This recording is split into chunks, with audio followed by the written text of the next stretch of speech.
आपकी ऊर्जा, आपकी कल्पना शक्ति और आपकी टैलेंट की जरूरत है। आज जब देश ने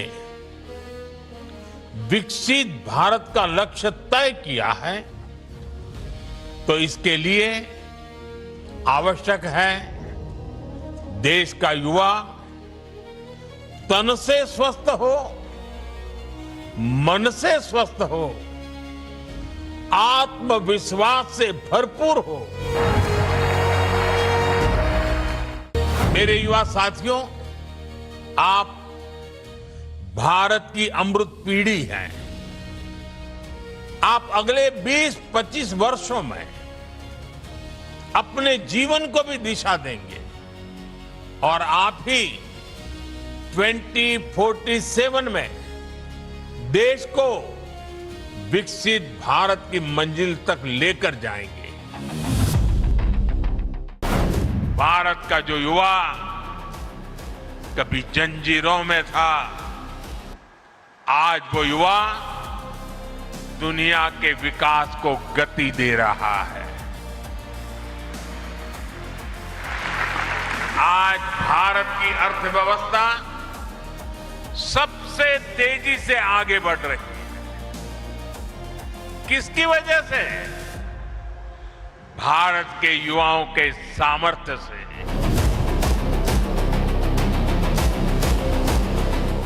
पश्चिमी एशिया में उठते युद्ध के बवंडर ने दुनिया की शांति को लगभग अस्थायी बना रखा है। रूस यूक्रेन जंग में बीते करीब 4.5 साल से दागी जा रही मिसाइलें, ड्रोन और बंदूकें अभी भी बारूद उगल रही हैं।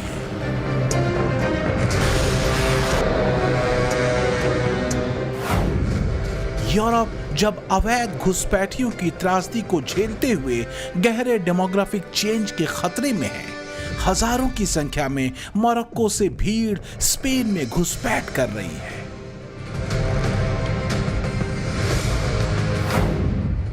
अमेरिका को ट्रंप मिडिल ईस्ट में फंसा चुके हैं, पुतिन यूक्रेन से बाहर निकल नहीं पा रहे, जिनपिंग चीन की सुस्त रफ्तार आर्थिक विकास दर से टेंशन में है, जो पिछले करीब 3 साल से जारी है, तो वहीं पीएम मोदी का भारत दुनिया की तेज रफ्तार अर्थव्यवस्था बना हुआ है। तो बताने की जरूरत नहीं कि राष्ट्रहित और वैश्विक शांति को लेकर किस लीडर का विजन असरदार है। लेकिन भारत की जो सबसे बड़ी ताकत है वो है देश की युवा आबादी, युवा ऊर्जा। भारत का जो युवा कभी जंजीरों में था, आज वो युवा दुनिया के विकास को गति दे रहा है। आज भारत की अर्थव्यवस्था सबसे तेजी से आगे बढ़ रही है। किसकी वजह से? भारत के युवाओं के सामर्थ्य से। आज भारत में दुनिया की तीसरा सबसे बड़ा स्टार्टअप इकोसिस्टम है। किसकी वजह से? भारत के युवाओं के सामर्थ्य से। आज भारत दुनिया का दूसरा सबसे बड़ा मोबाइल फोन निर्माता बन चुका है।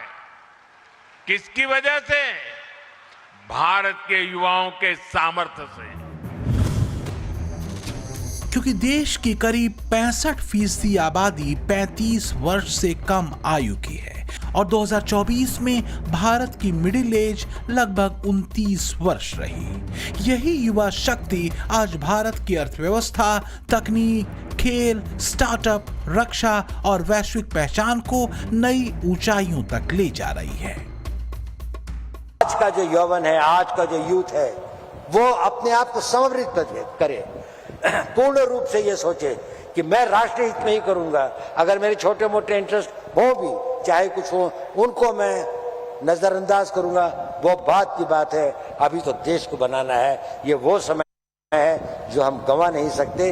ये एक एक विंडो ऑफ अपॉर्चुनिटी इस देश के इतिहास में आई है और मुझे आशा है कि हम लोग इसमें कामयाब सिद्ध होंगे और अपना एक नया इतिहास बनाएंगे। पिछले करीब 12 वर्षों में भारत की विकास यात्रा का सबसे बड़ा चेहरा अगर कोई है तो वो है भारतीय युवा।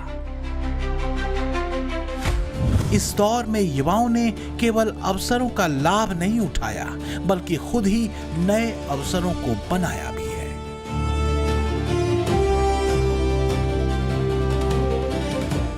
दुनिया की तेज रफ्तार इकॉनमी और युवा ऊर्जा से भरा भारत कईयों को खटक रहा है।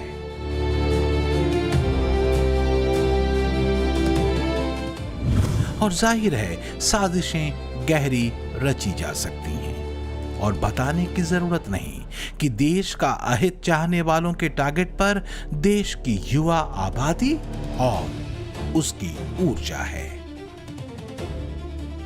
पिछले दिनों की कुछ तस्वीरों ने देश की सांस्कृतिक पहचान और परंपरा दोनों को ही एक बड़ा शॉक दिया जब जेन-ज़ी का नाम लेकर प्रदर्शन करने वालों की भीड़ ने जंतर मंतर के अपने प्रदर्शन में पीएम मोदी के लिए गालियों और अपशब्दों का इस्तेमाल किया। ये संस्कृति, ये परंपरा, ये आचरण भारत के युवाओं और भारतीय परिवारों के संस्कारों के अनुरूप तो नहीं थे, क्योंकि इसमें कोई ऐतराज किसी को नहीं था कि नीट पेपर लीक मामले को लेकर कठोर कार्रवाई हो, आगे पेपर लीक न हो इसे लेकर सरकार सख्त कदम उठाए, शिक्षा व्यवस्था को सरकार और मजबूत बनाए और पारदर्शी बनाए। लेकिन देश के प्रधानमंत्री के लिए अपशब्दों का प्रयोग हो, इस पर तो ऐतराज होना चाहिए।